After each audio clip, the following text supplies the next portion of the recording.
Okay, so welcome to our last session of the day. This session will focus around renters' rights and responsibilities. We always want every one of our renters, aka students, to be informed of what their rights and responsibilities are, to have the best off-campus living experience they can have. So a short overview, we'll go over rights, then responsibilities of the tenants, and then kind of on the flip side, the landlord's rights and responsibilities, what the city and state does for you to kind of protect you, some common issues that arise, and then once again, more resources at your disposal.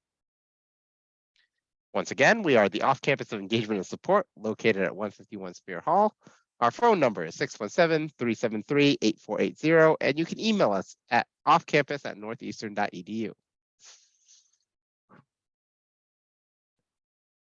These are all the services we offer to our students. We help navigating the database. We help to review leases. We advise students on various topics, and we do a lot of engagement with our off-campus community. Whew. Okay, Mallory, off to you. All right, thank you. Okay, so tenant rights. Some basic rights that you have pretty much regardless of location in the US. Every large city and municipality has basic tenant and landlord guidance here. So you can expect in Boston, especially in the state of Massachusetts, it's a very tenant friendly state. That a realtor is expected to be honest and forthcoming. So this goes back to almost consumer protection laws. So they should be, showing real apartments. Listings should be updated with appropriate videos or photos. If you see a listing, they should take you to that listing, not another one, unless for some reason there's extenuating circumstances and it just was removed from the market, which does sometimes happen. Things like fee disclosure forms, which we may have spoken about earlier today, and being able to be honest and upfront about the application process, the upfront payments that are required, and the lease signing process with our students. Every apartment must be safe and sanitary. So this is working carbon monoxide detectors and smoke detectors. This is locking windows and doors, working electricity and heat and running water.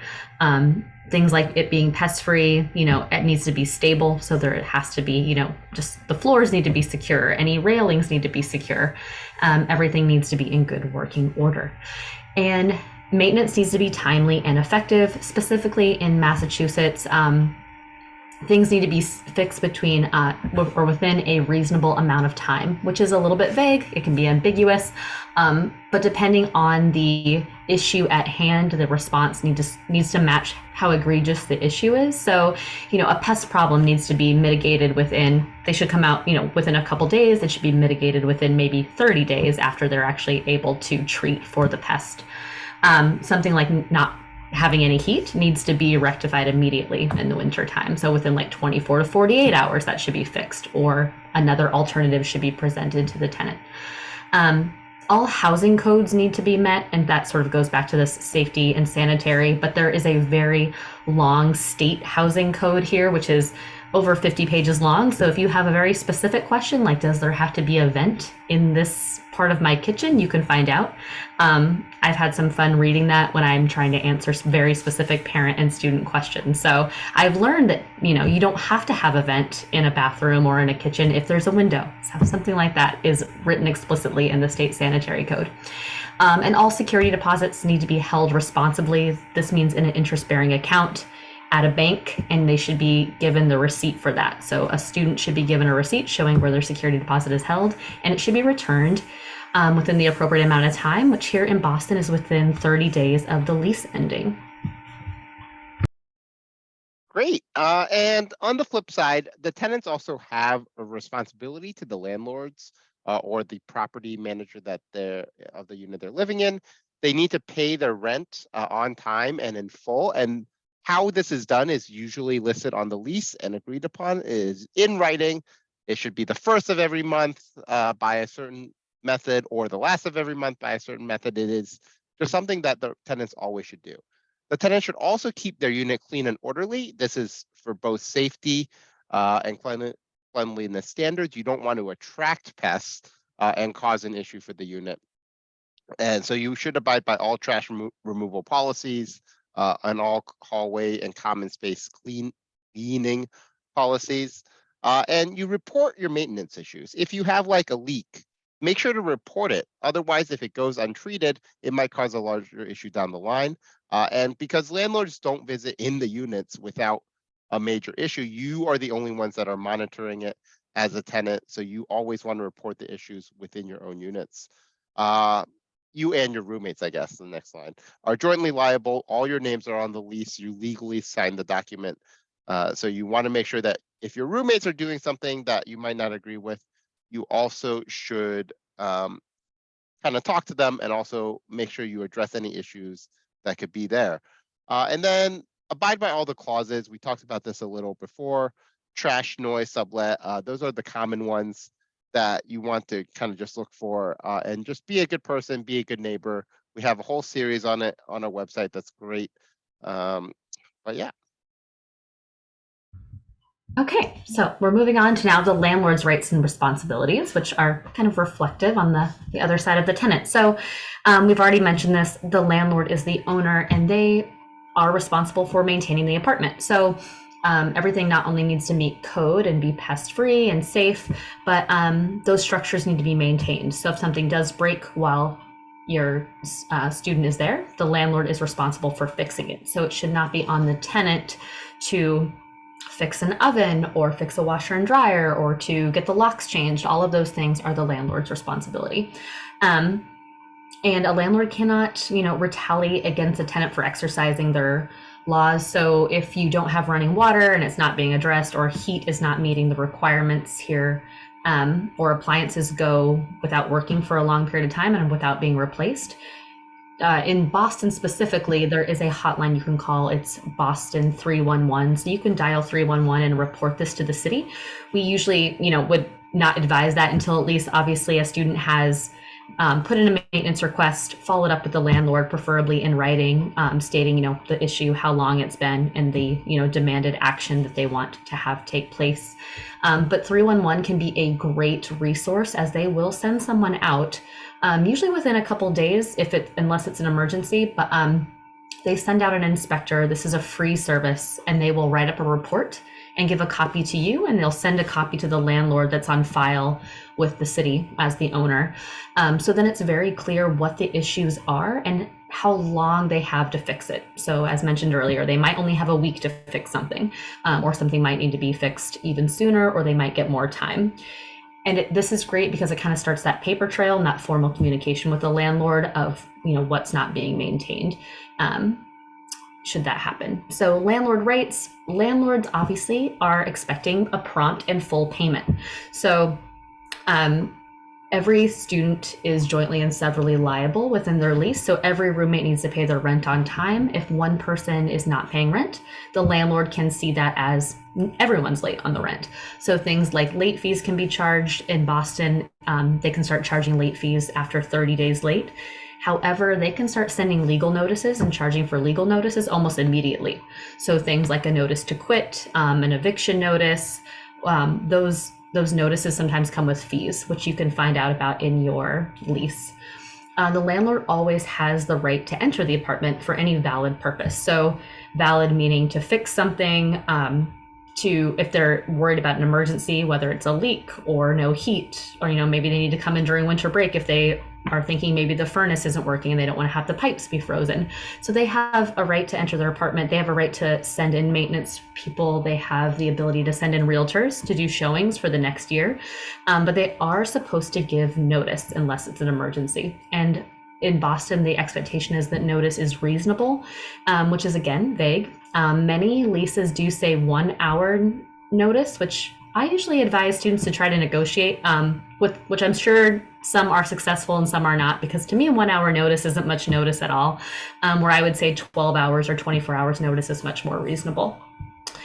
And landlords have the right to enforce their lease. So all of those details we talked about of clauses in the addendum, such as no pets, no smoking, noise violations, guest policies, subletting, and making sure subletting is done legally, they have the right to enforce their lease. So for some reason, someone is breaking a term of the lease, they are at risk for fees or, eviction processes. and utilities. So landlords have to provide working heat and water, but they don't necessarily have to pay for those things. So everything that they are charging for utilities wise, if they pass that down to the tenant, if they want you to pay your own electricity, they want you to pay your own water, everything needs to be sub-metered. So you would need to be able to measure your exact usage for your unit. Otherwise, they need to cover the utilities and just increase the rent to kind of cover those monthly costs. And then there are a variety of protections that the city of Boston and the state of Massachusetts offer to tenants as well. As we stated earlier, there is the no more than 4 ordinance. This is just for it's more of a fire code safety ordinance than anything else. 4 unrelated persons cannot live in the same unit. Overcrowding is unsafe. The reason this came into place a decade ago is there were some students that passed away because it was overcrowded and there was an emergency and they couldn't get out.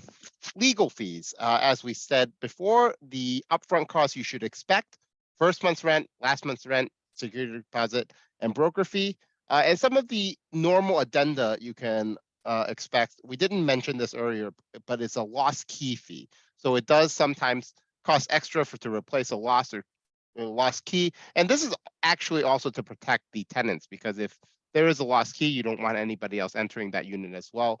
But there is there is a fee to replace those locking keys. And the payment schedule should always be on the lease. It should be provided by the realtor or landlord. It should say exactly when they're due, how much is due, how it is paid. All those details should be in the lease, and you should always be looking out for those details. And the apartment condition statement. This is something our office offers. It's on our website. I think Carrie will link it, but it's a checklist of what you should look for once you've done like the original tour of the apartment. You should just keep note of everything that's already damaged or not damaged. That way, at the end of the term of the lease, if you're being charged out of your security deposit, you can go back to this statement. You should also send it to your landlord that saying like, hey, this was already damaged when I moved in. This shouldn't be charged to me. So make sure with the apartment condition statement, you're also taking pictures, using videos to kind of prove these things, because the security deposit can't charge for anything that's normal wear and tear, and shouldn't be charged anything that is already existing damage. So it's a good way to protect yourself, to use kind of a checklist of any form, and submitting it to your landlord proves that it was communicated and can be used to get security deposit returned if you have to go to small claims court. Application process, we talked about this briefly before as well. It is the application to use to kind of just filter out people that are interested in the apartment. There should be a lot of details. The application process can be used to kind of help you identify if it's a scam or not as well. If there is no application process, there is more of a likelihood that it's a scam. So you should always look for that. It's very common to ask for other forms, I-9 or W-9s, W-8s, I-20s. Those are all common forms, and it's actually good if they ask for these forms, because it proves that they're trying to go through all the legal steps of renting the property as well. Okay, great. So we've talked about leases quite a bit today. So you're seeing here on the left-hand side, just a reminder of all of the things that should be in a lease. Dates, names, where you're renting, how much it is, specifically the move out dates, but also move out times. We often hear from students at the end of the summer, like, I didn't realize I had to move out at 12 p.m. or mine says I had to move out at midnight. So there's some times that are really difficult. So things that you might want to know about in advance so you can plan accordingly. And look for clauses here on the right. So every lease is different. Every landlord is different. Generally, the longer the lease, the more rules, the more fees. And most of the time, the clauses are legal. So they might say you have to pay a cleaning fee, or if there's noise or the police are called, you're going to pay a $500 party or noise fee. Any trash fees that pile up because trash is sitting out on the wrong day or not put out in the proper bags, those are usually attached to the trash cans, and then landlords often will pass those right down to the tenants, and sometimes they even add a surcharge or collect those later out of the security deposit. We've already talked about sort of sublet and roommate change fees being very common. And then an as-is clause is just something to be aware of. We may have spoken to this earlier in the lease presentation, but it kind of generally says like the landlord doesn't plan to do any upgrades or changes to the apartment from when you see it. So, you know, they still have to maintain the apartment. It still has to meet safety guidelines, sanitation guidelines, but it might not look sparkling clean, or they might not be fresh paint. Things that you may expect when they flip an apartment are not going to be expected when there's an as-is clause. It's basically kind of a sign that the landlord's just going to let students move out and move right in, you know, an hour afterwards. Some illegal fees to know about is a landlord cannot charge tenants for pests. I think we've probably gone over this already. So students have to report it, landlords have to fix it and pay for that. Snow removal is also something the landlord should be doing, not the students. And we do see sometimes some sneaky leases that try to pass this responsibility on to the students. So something that it's good to negotiate out if you see it. Because even though it's illegal, you know, you can sign something with an illegal clause, and technically the landlord wouldn't be able to probably get away with going through with that and making you do it. But it's just easier to be on the same page with your landlord and not have to argue about it later, and not be, you know, not jeopardizing your security deposit because of something like a snow removal fee. They can't charge for pet fees. You know, any damage done by a pet should be paid for out of a security deposit, or sometimes we do have landlords, I guess, charge pet rent, or say like if you want to rent this place with a pet, the rent might be a little bit more each month. So there are various ways they can get around that pet fee law. Routine maintenance fees are illegal. Where we see this coming up is there might be some clauses that say like if you call because your toilet's broken and you don't own a plunger, sometimes they're very specific, and you just call us and you don't try to fix it yourself, we're going to charge you $50.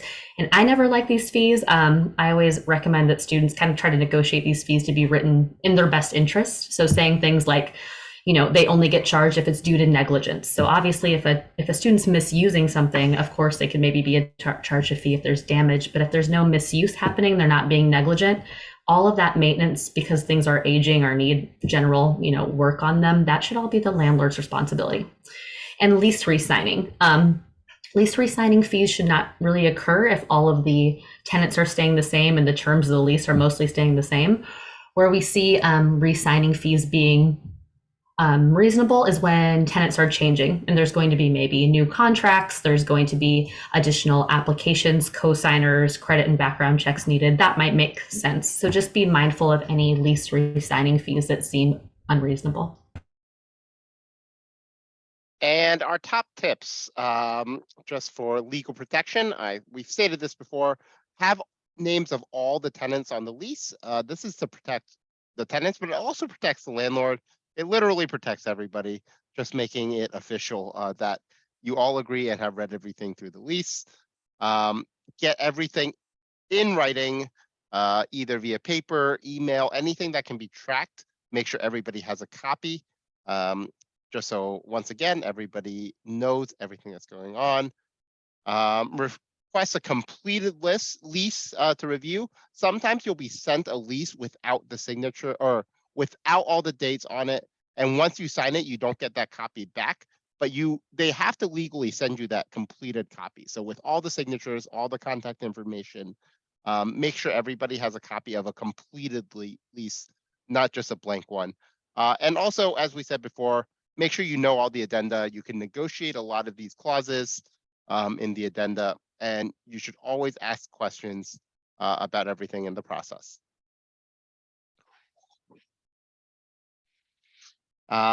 And as we said before, please check out our website. We have a Lease Genius section with a guide of how to educate yourself on your lease, and you can submit any inquiries you have about your lease to us, and we will help you go through it and review it. We have a great section on being a good neighbor. Establishing good relationships with your roommates and landlord is key to preventing a lot of issues and just having good communication as ever. And hopefully you've learned a lot about your rights and responsibilities throughout these 5 sessions. And we focus a little more on this one. But there's also a section on our website as well about resources that you can use. Once again, here's our newsletter, our community ambassadors, and our social media. Oh, God. And here is our contact information. So we're going to leave the last 10 minutes to any standing questions you may have about kind of this whole process. Yeah, hi. I had a question regarding next year's rental. So if I'm not interested in the current apartment that I'm living in, so what is the best time to start looking forward for the next year's apartment in September in Boston? Like, which is the best time to start looking for that? Great. Yeah. So we outlined it a little bit earlier as well, but between January and April is usually where most new tenants for the fall, it's going to be the fall 2023 semester, look for and sign for a lease. So in January is a good time to start looking, because then you've moved past all these tenants looking for spring sublets, and all the next year sublets will start becoming available. Some may not be available until like February, March, or April, because in a lot of situations, the landlords will give the current tenants kind of a time frame. It's usually about 6 months, and ask if like, hey, do you plan to renew for the next year? And then if they don't, the landlord will then relist their property. So between January and April, it's a very safe time. You should be looking and signing within that time frame for fall 2023. That's great, Chester. And also to note, if you're not staying in your apartment, the one you're currently in for next year, definitely check to see when you're expected to let your landlord know that you're not returning. Sometimes there's like a 60-day notice or 30 days notice that you need to give them. So just make sure that you're upfront with them when it comes to the renewal timeline. Okay. Great. Yeah. And I have a direct message. Yes, we will be sending out these presentations. They'll also be on our website.